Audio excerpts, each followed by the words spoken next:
চট্টগ্রাম বন্দর নাকি এখন পাকিস্তানের জাহাজ আসার জন্য উন্মুক্ত করে দেওয়া হয়েছে, এবং এটাও একটা ভয়ঙ্কর দিক বলা যেতে পারে যে একের পর এক করাচি থেকে তাহলে এই জাহাজগুলো আসছে এবং বিনা বাধায় অবাধে চট্টগ্রামে ঢুকে যাচ্ছে। এটাও কি দেখুন, একটা মানে কোন না রকম? নিঃসন্দেহে না, this are all part of the major যে বড় প্ল্যান সেটারই একটা পার্ট। কিন্তু এটা আমাদের দেখতে হবে, একটা রূপলি রেখা তো রয়েছে। চট্টগ্রাম বাংলাদেশের নিয়ন্ত্রণে আর কতদিন থাকবে আমার সন্দেহ রয়েছে। চট্টগ্রামের জেএসএস এবং এদিকে মায়ানমারের যে আরাকান আর্মি, তারা যেরকম ভাবে অ্যাগ্রেসিভ হয়েতে এগিয়ে আসছে, চট্টগ্রাম আমার মনে হয় না আর খুব বেশি দিন চট্টগ্রাম কক্সবাজার বাংলাদেশের ম্যাপের মধ্যে ইউনুস রাখতে পারবে। ভারত সরকার নজর রাখছে ভারত মহাসাগরে, বঙ্গোপসাগরে, সেখানে ভারত সরকারের যাবতীয় নৌসেনা বলুন, তারা মতো তারা কাজ করবে। কিন্তু এই যে জাহাজটা ঢুকেছিল সেই জাহাজে কেউই জানেন না যে সেই জাহাজটায় কি এসেছে, এবং যারা সেটা চেক করতে গিয়েছিলেন তাদের অনেককে নাকি সরিয়ে দেওয়া হয়েছে, গুম করা হয়েছে, এমনকি তাদের পরিবারের লোকজনও কথা বলতে ভয় পাচ্ছেন যে তাদের পরিবারের লোক কোথায় এই মুহূর্তে। এইরকম একটা আতঙ্কের পরিবেশ, আতঙ্কের বাতাবরণ সৃষ্টি করে রাখা হয়েছে বাংলাদেশে।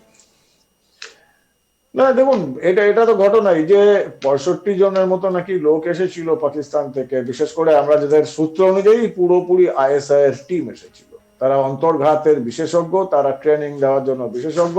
তারা বাংলাদেশে এই সন্ত্রাসবাদীদের আরো ট্রেনিং দেবেন অন্তর্ঘাতের জন্য, এবং অন্তর্ঘাতটা নিশ্চিতভাবে ভারত বাংলাদেশের মাটিতে করবে না, যেখানে সরকারে রয়েছে ইউনুস। এটা অন্তর্ঘাত গুলো করবে ভারতবর্ষে, এবং ভারতবর্ষে অন্তর্ঘাত করার জন্য যে এই সন্ত্রাসবাদীদের ট্রেনিং এর ব্যবস্থা করা হয়েছে, এটা আইএসআই পাঠিয়েছে। এবং এই যে 65 জন এসেছে, এটা খবর কিন্তু প্রথম বাংলাদেশের কাস্টমস এর লোকজন তারা বাইরে এনেছে। এবং শুনেছি যে এই কাস্টমস এর লোকজন তারা হায়ার অথরিটিকে জানায়, তাতে কর্ণপাত করাই হয়নি এবং কাস্টমস এর অফিসারদের ট্রান্সফার করে দেওয়া হয়। এবং যেটা বলছেন এটা নিঃসন্দেহে এটা বিপজ্জনক, কারণ আপনি মুখ খুলতে পারবেন না, মুখ খুললেই আপনার সমস্যা হয়ে যাবে, প্রাণ বিপন্ন হচ্ছে। কিন্তু এই সমস্ত খবর তো ভারতের কাছে রয়েছে, তাহলে নিরাপত্তার দিক থেকে এতটা আশঙ্কিত কেন? আপনি এনএসজির দায়িত্বে ছিলেন, অনেকগুলো অপারেশন সামলেছেন আপনি, তাহলে ভারত তো যথেষ্ট তৈরি, ভারতের সেনা, ভারতের ইন্টেলিজেন্স অনেক উন্নত, তাহলেও কি এতটা আতঙ্কের কিছু রয়েছে?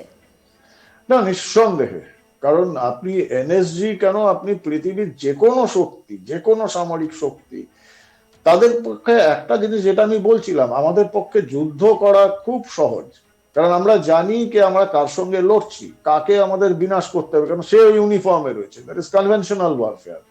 যেখানে প্রক্সি ওয়ার হচ্ছে, সেখানে যতক্ষণ না আমার সামনে প্রতিপক্ষ সে এক্সপোজ হচ্ছে, সে বোমা শুরু করেছে, এক্সপ্লোসিভ দিচ্ছে বা ফায়ারিং শুরু না করছে, ততক্ষণ আপনি কি করে যাবেন? আমি আপনাকে একটা জাস্ট ছোট্ট এক্সাম্পল দিই। এই আজমল কাসাবরা যখন 8 জনে মুম্বাইতে ঢোকে ওই 26/11 সময়, তো ওইখানে ওরা মচ্ছিমার কলোনি আছে কোলাবা এলাকায়, ওরা বোটে করে আসে, বোটে এসে নেমে ওরা মচ্ছিমার কলোনি দিয়ে ওরা মুম্বাইতে ঢোকে।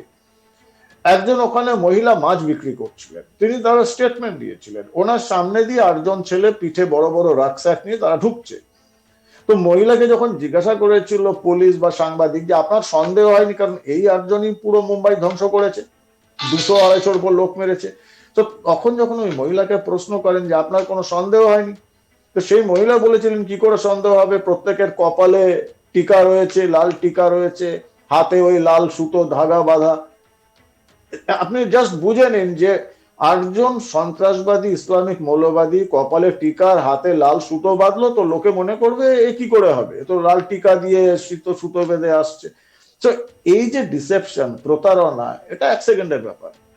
তো যতক্ষণ আজমল কাসাব ব্যাগ থেকে AK-47 না বার করছে, ততক্ষণ তো সে সাধারণ মানুষ, আপনি কি করে জানবেন?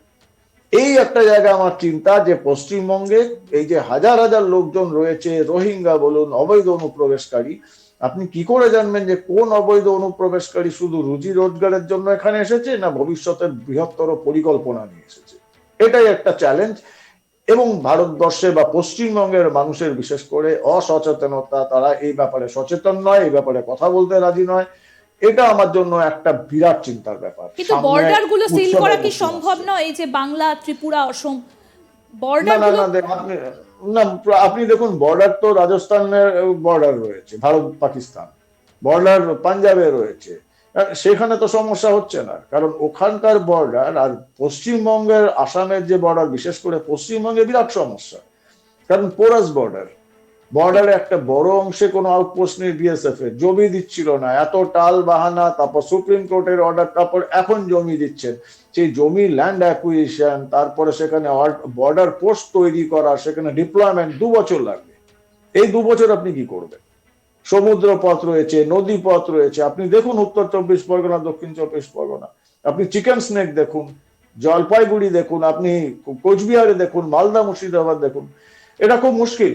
এবং সেখানে যদি কোঅর্ডিনেশন না হয় সেন্ট্রাল গভর্নমেন্ট এবং স্টেট গভর্নমেন্টের, এবং রাজ্য প্রশাসন এবং রাজ্যের শাসক দলের এক শ্রেণীর মানুষ যদি সীমান্তে দাঁড়িয়ে এই জিনিসগুলোকে প্রত্যক্ষ মদত দেয়, সেখানে বর্ডার সিকিউরিটি ফোর্স কিচ্ছু করতে পারবে না, কোনো সম্ভাবনাই নেই।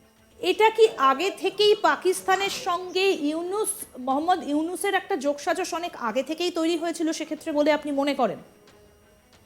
দেখুন, আপনি একটা জিনিস দেখবেন, মোহাম্মদ ইউনুসের এই যে অসাংবিধানিক অবৈধ সরকার, তার সব থেকে বেশি ক্ষমতাশালী যে উপদেষ্টা, তিনি হচ্ছেন আইন উপদেষ্টা ডক্টর নজরুল। এবং এই নজরুলকে প্রকাশ্যে বলা হয়, বাংলাদেশের মানুষই বলে যে ইনি হিফাজতে ইসলামের মতো একটা মৌলবাদী সংগঠন, যাদের সঙ্গে সন্ত্রাসবাদীদের সরাসরি যোগাযোগ রয়েছে, তার দালাল। এবং এই নজরুলকে বানানো হলো আইনি উপদেষ্টা। তাদের দুটো জিনিস হলো, আইনগতভাবে 100-150 লোককে ছেড়ে দেওয়া হলো যাদের সবার বিরুদ্ধে গুরুতর অভিযোগ রয়েছে, সবার সঙ্গে সন্ত্রাসবাদের যোগ রয়েছে। দ্বিতীয় যেটা হচ্ছে, যেখানে সম্ভবই হচ্ছে না সেখানে জেল ভাঙার একটা নাটক করে তাদের হাতে অস্ত্র তুলে দেওয়া হচ্ছে, তারা অস্ত্র শস্ত্র নিয়ে বাইরে বেরিয়ে আসছে। এই যে যে একটা প্ল্যান ওয়েতে চলছে, এবং এগুলো কিন্তু খুব সিস্টেমেটিক্যালি আপনি দেখবেন।